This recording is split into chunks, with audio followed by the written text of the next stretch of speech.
Que Dieu soit loué. Bonsoir à tout le monde. Je salue papa, je salue tout le monde. Amen. Que Dieu nous fasse grâce.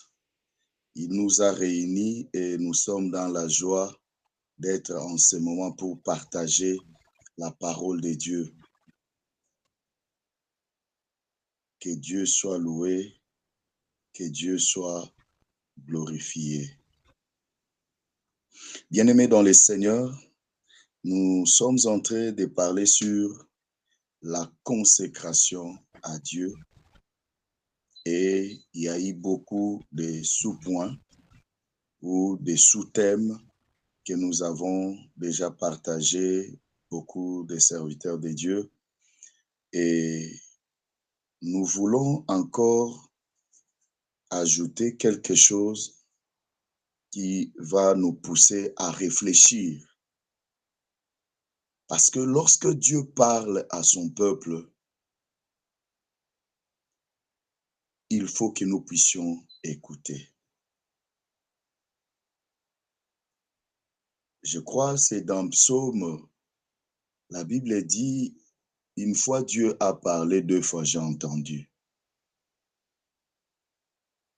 Lorsque Dieu parle, il faut monter des dimensions pour comprendre, saisir la pensée de Dieu. Lorsque nous saisissons la pensée de Dieu, nous les touchons comme il faut. Bien-aimés dans le Seigneur, c'est une force pour nous parce que heureux c'est lui qui a compris le message et la pensée de Dieu. La qualité d'une consécration, bien-aimés dans le Seigneur, nous amène à regarder notre offrande, notre sacrifice. Car la Bible dit, offrez vos corps comme un sacrifice vivant. Et nous devons regarder notre manière de se consacrer à Dieu. Lorsque notre manière de se consacrer à Dieu est entachée des problèmes, des difficultés, alors bien-aimés dans le Seigneur, nous devons réfléchir vraiment. Vous savez, les enfants d'Israël, pendant qu'ils étaient encore en Égypte, lors de leur sortie, pendant la conversation de Moïse et la conversation de Moïse avec Pharaon, Pharaon exigeait aux enfants d'Israël d'aller, soit de laisser les richesses, de laisser leurs enfants. Non. Lorsque nous voulons servir Dieu, nous devons nous donner en totalité. Lorsque nous voulons servir Dieu, nous n'avons pas des choses que nous laissons derrière nous parce que nous serons tentés à reculer, nous serons tentés à vouloir regarder en arrière. Souvenez-vous de la femme de Lot, lorsque Dieu les a délivrés et qui devaient partir, ils avaient comme instruction qu'ils ne pouvaient pas regarder en arrière. Le Seigneur nous a donné ce moment pour que nous puissions interpeller un enfant de Dieu, pour que nous puissions interpeller un consacré que nous nous donnons en totalité parce que nous appartenons à l'Éternel. Nous lui appartenons. Bien-aimés dans le Seigneur, rien ne sert à regarder encore en arrière. Ce qu'il nous faut, c'est de regarder devant et c'est très important. La qualité d'une consécration, Dieu nous exige que cela doit être sainte. La sainteté, nous devons être mis à part. C'est le caractère, c'est une qualité fondamentale. Dieu regarde ça. La sainteté tout autour de Dieu. Cette sainteté, bien-aimés, nous qui voulons marcher avec Dieu, travailler avec Dieu, nous devons suivre cet exemple. Nous devons avoir une bonne qualité. La première des qualités, c'est la sainteté. L'apôtre Paul exige et dit, offrez vos corps comme un sacrifice vivant, saint. Et le dimanche, nous avons ajouté que cela doit être agréable à Dieu. Nous prenons nos Bibles dans notre référence. Romains chapitre 12, le premier verset. Nous voulons tirer la chose que nous allons parler aujourd'hui. Premier verset, la Bible dit, « Je vous exhorte donc, frères, par les compassions de Dieu, à offrir vos corps comme un sacrifice vivant, saint, agréable à Dieu, ce qui sera de votre part un culte raisonnable. » Nous voulons parler on a essayé d'essayer un peu d'intituler cela, la consécration est un culte raisonnable. La consécration est un culte raisonnable. L'apôtre Paul, en citant sur ces versets, il déclare ce qui sera de votre part. Bien-aimés, la consécration est un culte raisonnable. Cela doit être notre ou votre part. Là, ce n'est plus la part de Dieu, mais c'est notre part. Quand vous lisez attentivement, parce que nous allons tourner sur ces versets, quand vous lisez attentivement ce verset, vous allez comprendre que l'apôtre Paul, en demandant à ce qu'un consacré puisse offrir son corps comme un sacrifice vivant, avec des exigences de la qualité, parce que notre Dieu, c'est un Dieu de la qualité, il finit pour dire, ce que vous allez faire sera de votre part un culte raisonnable. Nous avons aussi notre part à ajouter dans notre manière de vivre avec Dieu. Vous savez, bien-aimés dans le Seigneur, les dieux de la Bible n'est pas ces dieux-là. Quand il fait quelque chose pour vous, il vous considère comme un bébé. Ou je vais prendre un exemple un peu banal pour dire, lorsque quelqu'un a faim, lorsque quelqu'un a besoin de manger, il a vraiment faim, il peut invoquer Dieu, chercher Dieu, et Dieu peut lui donner des opportunités pour satisfaire à son besoin. Imaginez que Dieu donne à la personne à manger. Sur la table, Dieu te donne à manger ce que toi tu as tant désiré. Mais il ne faut plus demander à Dieu de prendre la cuillère pour commencer à te mettre la nourriture dans la bouche.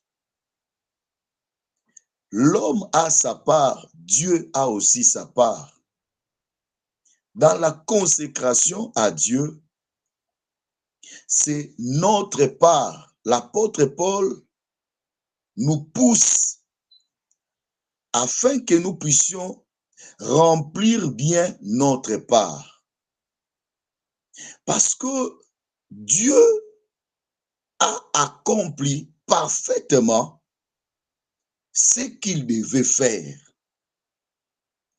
Quand nous commençons dès le début, nous comprenons que l'apôtre Paul nous pousse et à la fin, il déclare que ça sera pour nous un culte raisonnable. C'est-à-dire, nous devons comprendre les cultes, c'est quoi? Et la pensée des raisonnables, c'est quoi? Pourquoi? Par la grâce de Dieu, ce que nous pouvons contribuer, c'est par rapport à ça que nous voulons parler et avancer. Alors, bien-aimés dans le Seigneur, les cultes, c'est les hommages que nous rendons à notre Dieu. Je ne veux pas aller plus loin pour parler de divinité, non. Nous sommes vraiment dans la pensée des dieux. Un culte, c'est les hommages que nous rendons, que nous apportons à notre Dieu. C'est ça le culte.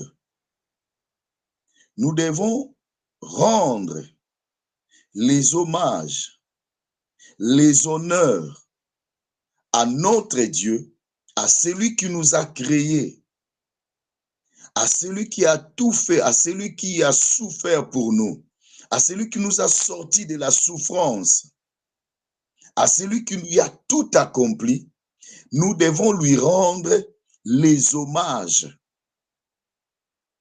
Lorsque quelqu'un est encore dans le monde où il est encore païen et qu'il est sauvé, la personne qui a quitté le monde pour devenir chrétien doit impérativement chercher comment rendre un culte à Dieu. Cela se fait, bien aimé, même dans le monde. Nous devons rendre un culte à celui qui est supérieur, à celui qui est au-dessus de nous, à celui que nous reconnaissons qu'il est supérieur, qu'il est notre Dieu, que nous, en tant que chrétiens, nous dépendons de lui. Nous sommes appelés à lui offrir des actions de grâce, des hommages, lui apporter ou lui réserver une vénération, lui réserver la révérence. Bien-aimés dans le Seigneur, nous sommes appelés, nous, enfants de Dieu, de rendre un culte. Même dans le monde païen, lorsque quelqu'un accepte d'adhérer dans une organisation occulte, on lui demandera de célébrer ou de rendre hommage aux esprits qui lui viennent en aide. Alors c'est aussi comme nous. Voilà pourquoi j'aimerais, bien aimer dans le Seigneur, te dire, l'apôtre Paul insiste pour parler du culte. Le monde auquel nous sommes est dirigé sur le plan spirituel. Sur le plan physique, nous comprenons que le plan physique ou sur le plan, le monde est dirigé plus sur le plan spirituel parce que c'est le spirituel qui dirige ou qui domine le physique. Et en réalité, l'homme n'est pas seulement physique, il est aussi spirituel. Nous reconnaissons qu'il y a un Dieu qui existe. Nous reconnaissons que nous lui appartenons et nous lui devons aussi un culte. Dieu veut dire celui qu'on doit adorer. Il mérite notre adoration et j'insiste, bien aimé dans le Seigneur, ne pas rendre un culte à Dieu, ce n'est pas normal. Il mérite. Dieu attend de nous un culte. Et ce n'est pas pour rien. La Bible va plus loin pour parler du temple Notre corps est le temple du Saint-Esprit. Bien-aimé, lorsque Dieu conçoit l'univers, conçoit les choses spirituelles, c'est dirigé de la manière à nous enseigner, à comprendre que nous devons un culte. Notre corps, dans notre corps, nous devons un culte. Et quand vous regardez la pensée de l'apôtre Paul sur ce qui concerne le Romains chapitre 12, premier verset, vous allez comprendre du début jusqu'à la fin, l'apôtre Paul avait cette pensée à communiquer aux enfants de Dieu que le Dieu qui a créé le ciel et la terre, nous lui devons un culte. Et il insiste, un culte raisonnable. Raisonnable, bien-aimé dans le Seigneur, c'est ce qui se fait avec la raison, avec l'intelligence, avec la sagesse, dans le bon sens. C'est ça, en fait, raisonnable. Un culte raisonnable, c'est un culte qui nous amène à pouvoir réfléchir. Bien-aimé, essayons un peu de d'entamer un peu le pas. Aujourd'hui, il y a des gens qui offrent des cultes à des personnes. Mais le sort, c'est quoi? Ils n'ont pas la récompense. Dieu, celui qui a créé le ciel et la terre, Dieu, il a besoin de notre culte. Il a besoin de ces hommages-là. Et l'intérêt pour nous les hommes, lorsque nous lui rendons le culte, les hommages, après avoir rendu les hommages, les créateurs ou Dieu fait descendre des faveurs dans nos vies. Voilà pourquoi nous sommes appelés à lui offrir un culte agréable, un culte raisonnable, un culte qui lui plaît, un culte qui va par rapport à sa dimension, qui lui vaut. Lorsque nous le faisons, bien-aimés dans le Seigneur, en retour, il y a des faveurs qui descendent, c'est-à-dire des bénédictions qui commencent à couler. Souvent, nous avons l'habitude, Seigneur, prends la gloire, mais fais-nous descendre la bénédiction. La Bible dit dans Psaume chapitre 115, Éternel, non pas à nous. Non pas à nous, Éternel, mais en ton nom donne gloire. Si Dieu nous bénit des fois, il nous bénit à cause de son nom, parce que la gloire doit lui revenir. Mais les bénédictions, c'est nous qui en avons besoin. Bien-aimés, sur cette terre, lorsque nous courons derrière les faveurs, nous sommes en train de renverser certaines choses. J'aimerais que nous puissions pénétrer la pensée de l'apôtre Paul. Lisons cela encore une fois de plus. Nous voulons tirer quelques images. La Bible dit, je vous exhorte donc, frères, par les compassions de Dieu, à offrir vos corps. Bien-aimés, en ce qui concerne la matière du temple, du culte, nous connaissons qui est celui qui offre à Dieu. Dans le temple, nous connaissons ceux-là qui ont ce travail. d'offrir à Dieu dans le temple, sont des sacrificateurs. Regardez, bien-aimés dans le Seigneur, lorsque l'apôtre Paul parle de votre part, en d'autres termes, Dieu a accompli déjà sa part, et dans l'Ancien Testament, facilement nous pouvons brosser ou mettre en place deux tableaux. Ce qui s'est passé dans l'Ancien Testament, comment le culte s'est passé, et dans la consécration à Dieu, qui est un culte raisonnable, comment les choses se passent. Parce que lorsque l'apôtre Paul nous explique, nous dit d'offrir à Dieu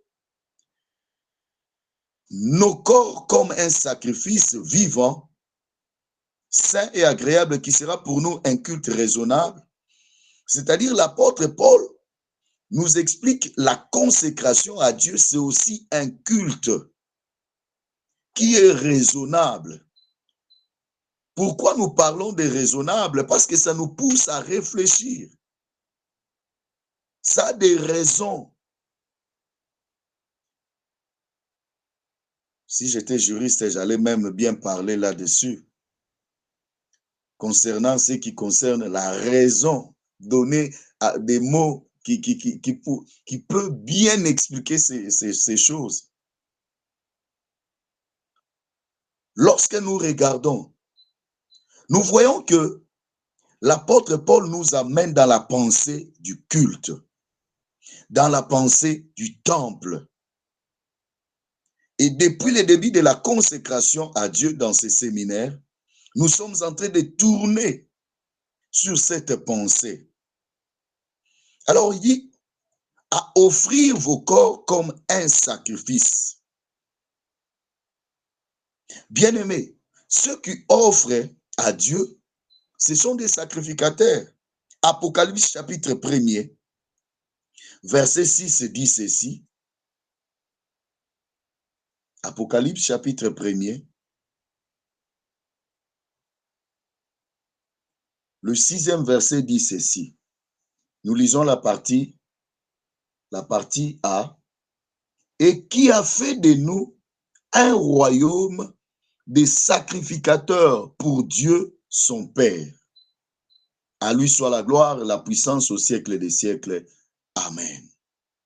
J'aimerais dire à un enfant de Dieu, à un consacré, voilà pourquoi un jour j'avais dit, la consécration à Dieu, c'est la science de la sacrificature.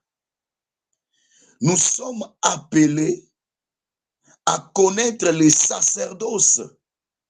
Nous sommes dans l'office. Nous sommes en train de répondre et nous devons avoir la maîtrise. La première des choses, quand nous voulons mettre les tableaux, nous prenons le culte de l'Ancien Testament ou dans l'Ancienne Alliance, nous voyons qu'il y avait la place. Les sacrificateurs existaient. Et quel était leur rôle? Leur rôle, c'était d'offrir à Dieu. Et dans la consécration à Dieu, le rôle là n'est pas enlevé. L'apôtre Paul, en d'autres termes, si nous voulons lire entre les lignes, nous amène à comprendre que nous sommes des sacrificateurs. Alors le culte doit continuer. Dieu doit recevoir les offrandes. Dieu doit recevoir les hommages. Dieu doit recevoir les cultes. Bien-aimés dans le Seigneur, quand nous regardons le culte dans l'Ancien Testament, les parties ou les éléments qui faisaient le culte Nous les retrouvons aussi dans la consécration à Dieu. Dans le temple ou dans le tabernacle, il y avait deux grandes parties. Il y avait d'autres parties aussi, des accessoires. Mais il y avait deux grandes parties dans le temple, la partie de la parole de Dieu et aussi la partie des sacrifices. Et quand nous lisons la consécration à Dieu, nous comprenons la consécration à Dieu, nous voyons que l'apôtre Paul nous a amené lorsqu'il nous dit que votre consécration doit être agréable, doit plaire à Dieu. Nous avons dit plaire à Dieu, c'est obéir à sa loi, à la parole de Dieu. Face à nos relations bien-aimées dans le Seigneur. Et c'est très important que Dieu nous aide à pouvoir comprendre la pensée de l'apôtre Paul quand il insiste, à part la parole de Dieu, il y a la notion du sacrifice ou de l'offrande, offrir le travail d'un sacrificateur. Donc l'apôtre Paul a insisté sur ça pour nous dire, offrez vos corps. Donc ce sont des sacrificateurs qui offrent. Et nous voyons l'offrande. Mais bien aimé, j'aimerais épingler aussi quelque chose. Lisons cela dans Hébreux chapitre 5. Hébreux chapitre 5.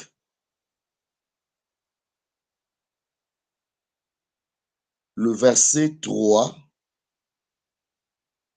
La Bible dit, c'est à cause de cette faiblesse qu'il doit offrir des sacrifices pour ses propres péchés, comme pour ceux du peuple. Nous pouvons lire ça aussi dans Hébreux chapitre 9, le 7e verset. La Bible dit, et dans la seconde, les souverains sacrificateurs seuls entrent une fois par an, non sans y apporter du sang qu'il offre pour lui-même et pour les péchés du peuple. Qu'est-ce qui s'est passé dans le tabernacle? Les souverains sacrificateurs, quand ils entraient dans le lieu très saint, puisque le souverain sacrificateur est un homme et qu'il peut pécher, avant d'y entrer là où il y avait la gloire de Dieu, de peur qu'il ne puisse mourir, il apportait aussi, ou il donnait aussi l'offrande pour ses propres péchés. C'est-à-dire, les souverains sacrificateurs prenaient d'abord le temps d'offrir pour lui-même. Laisse-moi te dire, ce n'est pas à ce moment que Dieu va changer. Ce n'est pas à ce temps ici que Dieu va se détourner. De la même manière, les souverains sacrificateurs offraient d'abord pour lui-même, pour ses propres péchés. La Bible dit, Jésus, lui qui n'avait pas péché, mais pour nous sauver, pour apaiser la colère de Dieu, lui aussi comme souverain sacrificateur, il a offert aussi son propre corps à Dieu. Bien-aimés dans le Seigneur, ce n'est pas nous qui allons échapper à ça. Si nous voulons communier avec Dieu, Dieu lui-même a fait cela, parce que Jésus, c'est notre Dieu, il a fait cela. C'est à nous maintenant d'offrir nos corps. La consécration à Dieu nous pousse, nous amène à offrir. Et cela ne vient pas, ne commence pas maintenant, ça commence depuis l'Ancien Testament. Dans les tabernacles, nous avons vu les souverains sacrificateurs le faire et nous avons vu aussi Jésus lui-même. J'aimerais lire ce verset-là, ce verset-là.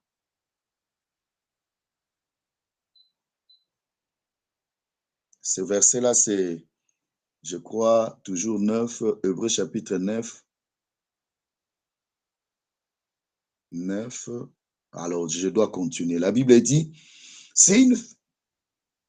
J'ai lu le verset 7. Maintenant, je commence par le verset 9.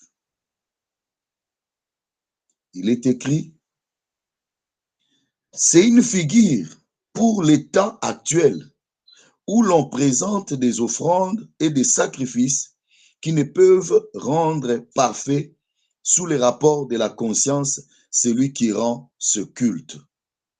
Béni soit l'Éternel pour ce message. C'est tellement profond. C'est tellement profond. Et qui, avec les aliments, des boissons et des divers ablutions, étaient des ordonnances charnelles imposées seulement jusqu'à une époque de réformation. Mais Christ est venu comme souverain sacrificateur des biens à venir. Il a traversé le tabernacle plus grand et plus parfait qui n'est pas construit des mains d'hommes, c'est-à-dire qui n'est pas de cette création. Et il est entré une fois pour toutes dans le lieu très saint, non avec le sang de bouc et de veau, mais avec son propre sang, ayant obtenu une rédemption éternelle. Je peux m'arrêter là. Parole du Seigneur. Le Seigneur Jésus a accompli ce travail. Oh, bien-aimé dans le Seigneur, il a accompli ce travail avec joie. Quand il était sur la terre, il s'est donné pour accomplir l'œuvre de son Père, la mission que Dieu lui a donnée. Bien-aimés, nous sommes appelés, nous aussi, à accomplir, à offrir nos corps. Jésus a offert ça avec joie. Pendant qu'il était à la croix, bien qu'on l'a insulté, mais il n'a pas répondu aux insultes. Plutôt, il a déclaré, « Père, pardonne-leur, parce qu'ils ne savent pas ce qu'ils font. » C'est-à-dire, il offrait son corps à Dieu. Quand il dit, « Père, je remets mon âme entre tes mains », c'était avec joie, pas avec condamnation, pas avec contrainte. Non. Il dit d'ailleurs, en venant dans le monde, il est question de moi. Dans ces livres, dans ces rouleaux de livres, en venant dans ce monde, il est question de lui. Il est venu pour faire ce travail. Oh bien-aimé, combien de fois nous fuyons des responsabilités? Combien de fois nous fuyons lorsque Dieu nous appelle? Plusieurs fois. Des fois, nous sommes capables, mais nous avons l'égoïsme. Nous ne voulons pas partager, même pour nos frères. La Bible dit, celui qui conserve, qui garde sa vie, la perdra. Mais celui qui donne sa vie pour les autres, il les retrouvera. Bien-aimé, la consécration à Dieu, un culte raisonnable, c'est notre part. Le Seigneur a fait sa part. Maintenant, c'est ta part. Toi, tu dois accomplir ton boulot. Bien-aimé, quand je lis l'apôtre Paul, j'essaie un peu de secouer ses écritures, d'entrer dans sa pensée. Je trouve que Dieu voulait mettre maintenant l'équilibre. Ah, bien-aimé dans le Seigneur, est-ce que tu as l'équilibre en toi? Est-ce que tu as l'équilibre en toi? Est-ce que tu te sens en paix? Vous savez, lorsque nous accomplissons une tâche, lorsque nous accomplissons, même pendant que je prêche, après avoir prêché, il y a une joie, il y a une force qui monte à moi, que j'ai accompli un travail, quelque chose que je devais faire. Au-delà de que c'est un sacrifice, mais lorsque vous accomplissez cela, vous ressentez en vous une joie. C'est-à-dire, notre personne, notre personnalité, notre dignité se manifeste lorsque nous accomplissons parfaitement ce que Dieu nous demande.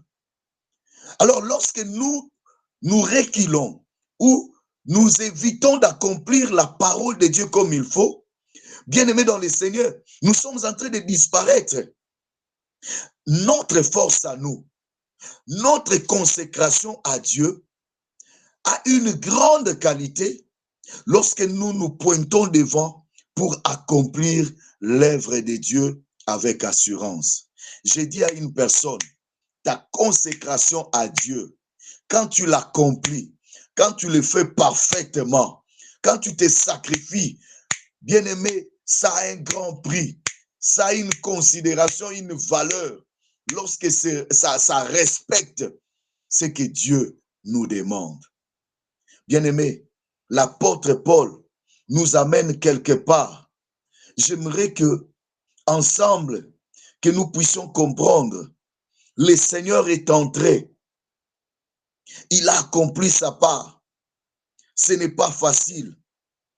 La Bible dit, si le sang des boucs, le sang des veaux pouvait atténuer ou couvrir même les péchés, à combien plus forte raison le sang de Jésus.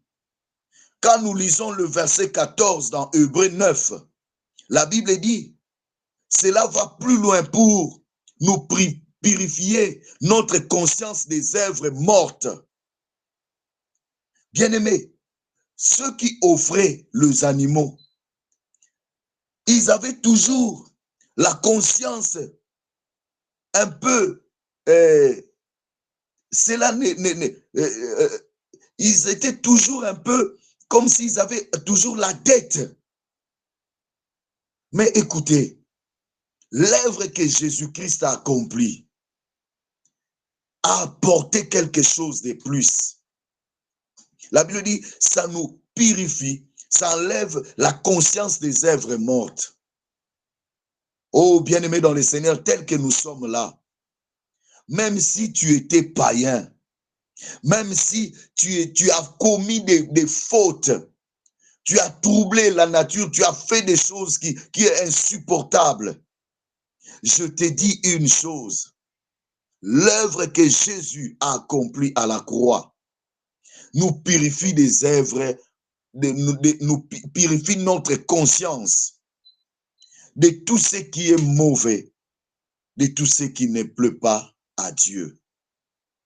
Alors si le Seigneur a accompli sa part et ça nous a apporté beaucoup de bien, le Seigneur Jésus à la croix, il s'est offert, il est entré lui-même avec son propre sang. Il a traversé le tabernacle. Il est allé dans le tabernacle qui n'était pas fait dans les mains d'homme. Il a accompli un grand travail avec de l'impact dans nos vies. Maintenant, si toi-même, tu t'offres à Dieu, tu offres ton corps comme un sacrifice vivant à Dieu, vous savez comment cela réjouit les dieux qui nous a créés. Vous savez comment ça crée. Bien aimé, ça c'est un culte raisonnable. Pourquoi c'est raisonnable?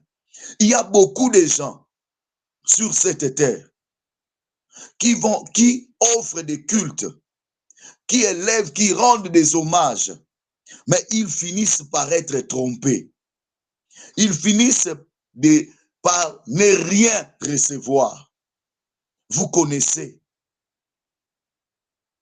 Les musulmans disent cela.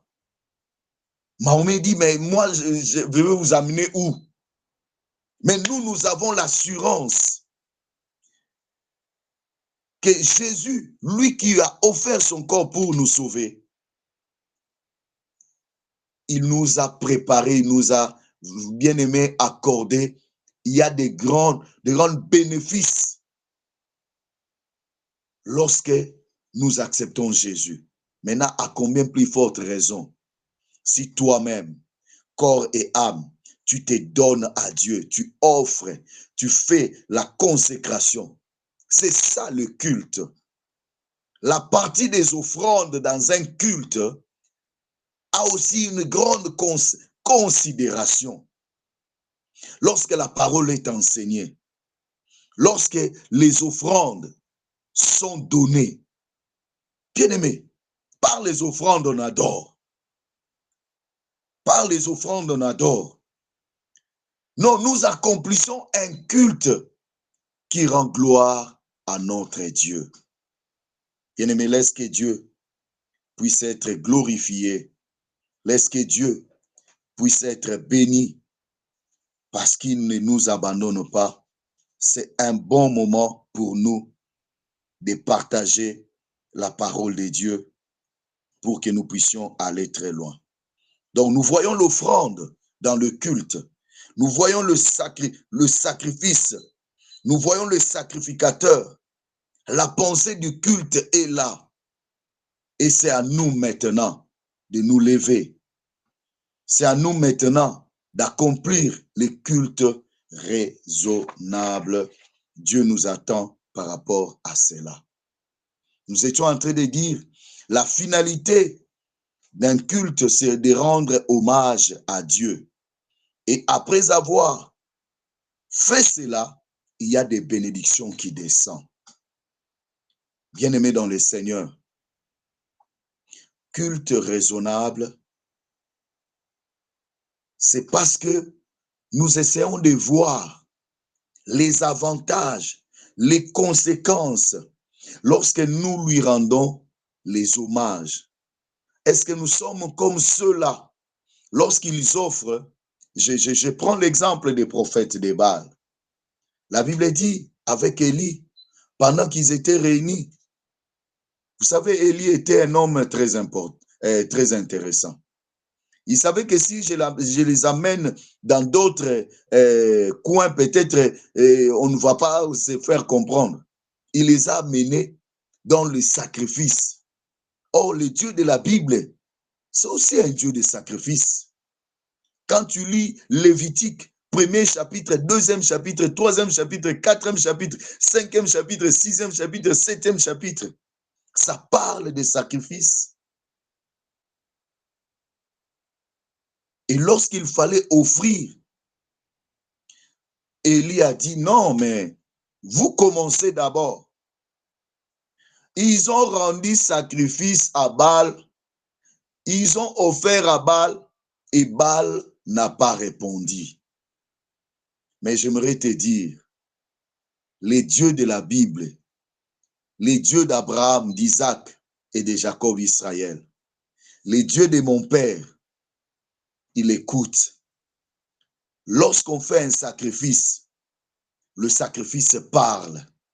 Lorsque nous lui offrons un culte qui est agréable, les dieux de la Bible n'arrêtent pas, ils ne s'arrêtent pas, ils s'élèvent pour nous renvoyer les bénédictions, les faveurs, des retombées. Alors, bien-aimés, réfléchis maintenant. Si nous voulons être bénis, si nous voulons exceller, pourquoi il y a culte au milieu de nous? Parce que c'est tellement profond, bien-aimé dans le Seigneur. Réfléchissons un peu. Lorsque l'apôtre Paul parle, il dit, je vous exhorte donc, frères, par les compassions de Dieu. Est-ce que le Dieu qui a créé le ciel et la terre ne sait pas que l'homme aura des difficultés pour s'offrir à lui? De nature, l'homme aura toujours des difficultés. Voilà pourquoi nous sommes en train d'interpeller. L'homme est égoïste. Or, la vie avec Dieu, nous le partageons dans l'intimité. Et si nous devons offrir à Dieu, l'apôtre Paul insiste, c'est par les compassions de Dieu. Ce n'est pas par rapport à nous-mêmes, c'est par les compassions de Dieu. C'est quand nous regardons les compassions de Dieu, cela doit nous pousser à offrir à Dieu un culte raisonnable. Et bien aimé, lorsque nous avançons, nous comprenons que même pour être bénis, nous sommes incapables par nous-mêmes nous en sortir sur cette terre. Dieu le sait. Alors voilà le schéma. Voilà ce que Dieu nous offre pour que nous puissions nous en sortir. Offrir ou la consécration à Dieu, qui est un culte raisonnable, notre part, c'est pour notre propre bénédiction. C'est pour notre propre épanouissement. Dieu, ce n'est pas que Dieu a besoin que nous puissions souffrir. Non, c'est pour notre bonheur que Dieu nous appelle à offrir nos corps comme un sacrifice vivant, saint, agréable à Dieu, qui est pour notre part un culte raisonnable. Comment encore parler de ces choses? Parce que si nous voulons parler encore, il faut commencer à parler minutieusement de mot à mot. Et cela peut nous prendre des jours et des jours. Parce que parler du culte, parler de tout ce qui s'est passé, bien aimé dans le Seigneur, c'est que nous pouvons retenir aujourd'hui. La consécration à Dieu, c'est aussi un culte raisonnable qui est notre part et c'est pour notre avantage. Ce n'est pas que Dieu a besoin de nous tuer, Dieu a besoin de nous priver. Non, c'est pour notre bien. Quand nous nous offrons à Dieu, et Dieu fera descendre des faveurs, des bénédictions. Vraiment que Dieu bénisse sa parole, que Dieu bénisse tout un chacun de nous. Et je vous remercie, je peux remettre la parole